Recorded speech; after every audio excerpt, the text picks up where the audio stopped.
Doctor Yadav Reddy గారు. అధ్యక్ష, అవకాశం ఇచ్చినందుకు ధన్యవాదాలు. ఈ మధ్యకాలంలో కొత్త ప్రభుత్వం వచ్చిన తర్వాత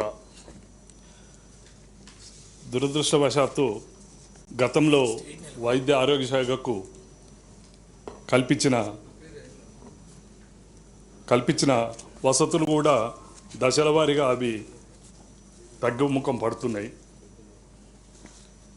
వాళ్ళ మేనిఫెస్టోలనేమో 5 లక్షల నుంచి 10 లక్షల వరకు ఆరోగ్యశ్రీది పరిమితి పెంచమని అన్నారు. ఈ మధ్యకాలంలో గౌరవ సభ్యులందరూ కూడా CM relief fund checks receive చేసుకొని ఉండి ఉంటారు. దాంట్లో గతంలో 1 లక్ష బిల్స్ పెడుతుంటే 45 నుంచి 55 వేలు రియంబర్స్మెంట్లకు చెక్కు రూపంలో వచ్చేది. కానీ ఈ మధ్యకాలంలో వచ్చిన చెక్కులు అన్నీ కూడా 25 to 35% దాటడం లేదు. మరి ఒక పక్కనేమో దాని పరిధిని పెంచడమని అంటున్నారు.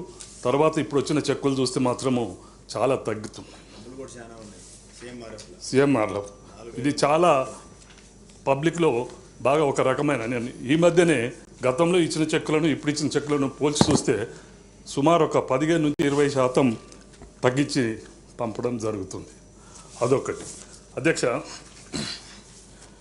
గతంలో గవర్నమెంట్ హాస్పిటల్కి పోవాలంటే కూడా ఏ శాఖకైనా మెటర్నిటీ కానీ పీడియాట్రిక్ కానీ ఏ దాని గురించి కూడా చాలా ప్రభుత్వ హాస్పిటల్ అంటే ఒక రకమైన భయానక వాతావరణం ఉండేది.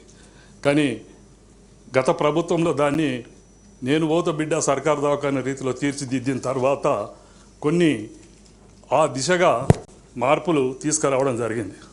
అందులో ముఖ్యంగా అప్పటి కేసీఆర్ కిట్, ఇప్పుడు MCH కిట్ అని అంటుండ్రు. ఇప్పుడు MCHN కిట్ పేరు మార్చిండ్రు. అది కూడా ఒకటి గవర్నమెంట్ హాస్పిటల్కి వచ్చి ప్రసవాలు ఎక్కువగా అని కూడా చాలా కారకమైంది. కానీ ఈ మధ్యకాలంలో అది మొత్తము రావడం లేదు. ఎందుకంటే తద్వారా బిలో పావర్టీ ఉన్నోళ్ళు గవర్నమెంట్ హాస్పిటల్కి వచ్చేళ్ళు అది చాలా ఉపయోగకరంగా ఉండే.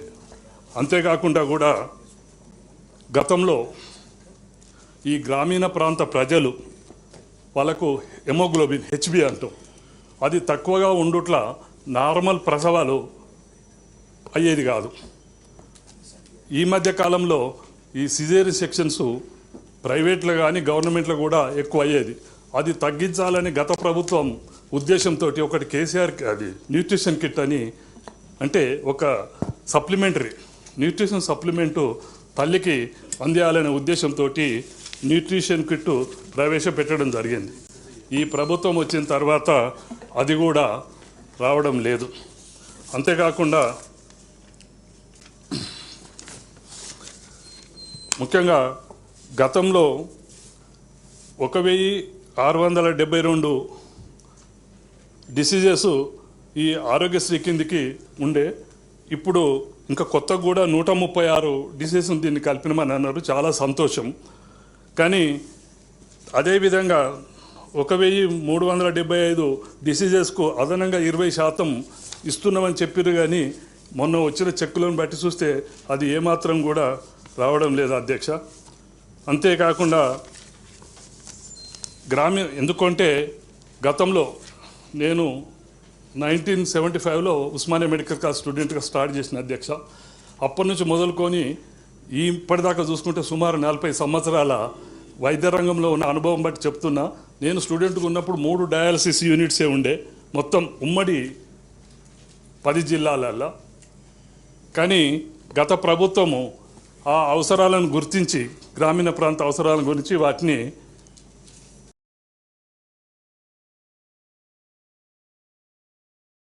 సుమారు 104 డయాలసిస్ సెంటర్స్ ఏర్పాటు జరిగింది.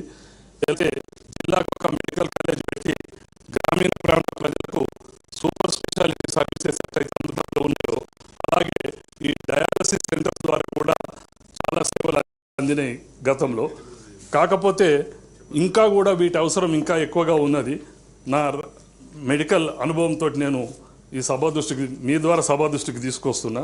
ఇంకా కొంచెం ఈ డయాలిసిస్ సెంటర్స్ కూడా ఎక్కడెక్కడ ఓన్ బిల్డింగ్ ఉండి ప్రభుత్వ పరంగా పిఎస్సీలలో కూడా వీలు పడితే అంటే 2, 3, 5 అట్లా వాళ్ళ అక్కడ పరిస్థితులను బట్టి కూడా ఏర్పాటు చేస్తే, ఎందుకంటే ఒక డయాలసిస్ పేషెంట్కు హైదరాబాద్ తీసుకొచ్చి డయాలసిస్ తీసుకొని పోవాలంటే ఒక 2 సభ్యులు రావాల్సి వస్తుంది, ఒక కారు తీసుకొని రావాల్సి వస్తుంది, ఒక దినమంతా కూడా పని కొట్టుకొని ఈ పెరిపెరల్ నుంచి సెంటర్కి వస్తే చాలా ఇబ్బంది అవుతుంది, ఖర్చుతో కూడుకొని ఉన్నది. కాబట్టి ఈ డయాలసిస్ సెంటర్స్ కూడా ఇంకా పిఎస్సీలో లెవెల్ దాకా కూడా తీసుకుపోయి ఏర్పాటు చేస్తే బాగుంటుందని మీ ద్వారా ప్రభుత్వాన్ని దృష్టికి తీసుకొస్తున్న అధ్యక్ష. ఇంకా ముఖ్యంగా ఈ ఇది అది ఒకటి దీని మెడికల్ సంబంధించింది కాబట్టి దీంట్లో ఇంక్లూడ్ చేస్తున్నాను. అదే అంటే మెడికల్కి అదే సేమ్ ఇదే ఉంది, ఒకటే సార్ దృష్టిలో. పాలియేటివ్ సెంటర్స్ కూడా కొన్ని డిస్ట్రిక్ట్ హెడ్ క్వార్టర్స్లో లేకపోతే సివిల్ హాస్పిటల్స్లో ఏర్పాటు చేయడం జరిగింది అధ్యక్ష.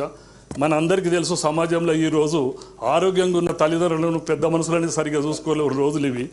అనారోగ్యం పాలై వాళ్లకు సేవలు అందించే పరిస్థితి గ్రామీణ ప్రాంతాలలో కుటుంబాలలో లేదు. కాబట్టి ఇంకా కొన్ని పాలియేటివ్ సెంటర్స్ కూడా అక్కడక్కడ ఏడ వీలు ఉంటుందో అక్కడ ఏర్పాటు చేసి దానికి సరి అయిన బలోపేతం చేయాలని మీ ద్వారా కోరుకుంటున్నా అధ్యక్ష.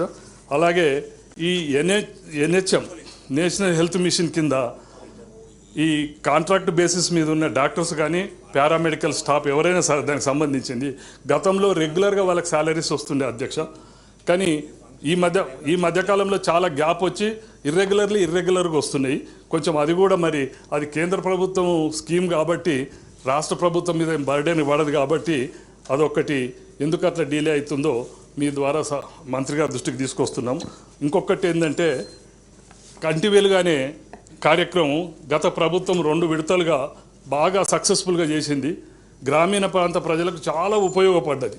ఎందుకంటే 50 సంవత్సరాలు దాటిన ప్రతి వ్యక్తికి కూడా ఈ చెత్వారం వచ్చి వాళ్ళు ఏ పని చేసుకోవాలన్నా అద్దాల అవసరం ఉంటుంది. కాబట్టి అది గ్రహించి గత ప్రభుత్వము 2 సార్లు కంటి వెలుగు కార్యక్రమం తీసుకుంది అధ్యక్ష. అది చాలా సత్ఫలితాలు ఇచ్చింది.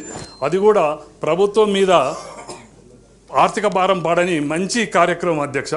మీ ద్వారా ప్రభుత్వాన్ని నేను కోరేది ఏంటంటే దాన్ని కూడా ఎలాగైతే గతంలో 2 ఇయర్స్కి ఒక్కసారి గ్రామాన మన క్యాంపులు పెట్టి సేవలు అందించిందో అదే విధంగా కొనసాగించాలని మీ ద్వారా గౌరవ మంత్రికి ప్రభుత్వాన్ని కోరుతున్నా అధ్యక్ష. Thank you.